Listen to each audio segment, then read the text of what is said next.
Finally ended up in a place called Winnipeg, Manitoba. And I lived at a youth hostel. In this youth hostel, you had to pay a quarter. You could stay there, and the guy who ran it was a priest. You know, I just call him Father. To be honest with you, I don't know what his name was. I just call him Father. Now, the youth hostel closed down at 9 o'clock. You couldn't get in. So first of all, I needed a quarter. So there I am, 15 years old, with my kilt on, under the street light. My bag opened, so they put quarters in there at midnight, blowing my bagpipes. Finally got some quarters, got into this youth hostel. Now this priest, Father, he was an amateur wrestling coach, and he made me the 167 amateur wrestling champion. Now, it's one time I come back, and I was always late. And I'd bang him, Father, come on, you gotta let me in. And he let me in every time, man. And this one time I came, I said, Father, you gotta let me in. He lets me in, and he says, just exactly what he's, I'll try to get it said. He says, Roddrick, he says, sit down, lad. He says, I got to tell you something. What's that, Father? I'm leaving. Where are you going? He says, no, it's just God's calling me.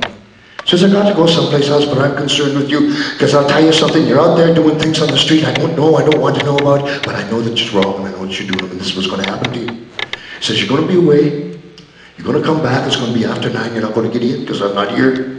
You're going to get cold, you'll get hungry, you're going to go and you rob a 7-Eleven, you're going to rob a 7-Eleven, the police are going to catch you, they're going to put you in jail, they're going to rape you, and you're going to die. You sure about this? What do you know about professional wrestling?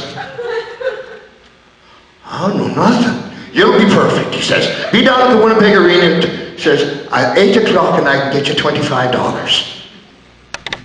Well, that's where I played the bagpipes. You know, they fixed the place up. We ad-lib a lot, because we got no memory left. Where the hell was I, Tex? Thanks.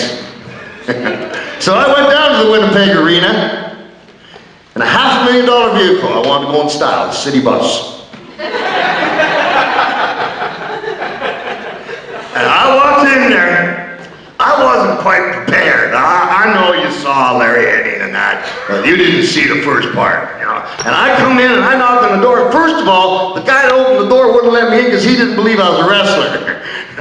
All right, knock on the door, and finally I come in and I'm late, and this promoter just smacks me upside the head and I land on a bench. And he tells me the rules of being a professional wrestler, because he says, so you want to be a big-time professional wrestler, do you? No, I just want the $25, man. You know, here's the rules. Here's the rules he gave me. Number 1, never carry a dull knife or an empty gun. None of them do you any good, they all get you thrown in jail. Number 2, never take a drink of beer at an intersection. Too many ways to get busted.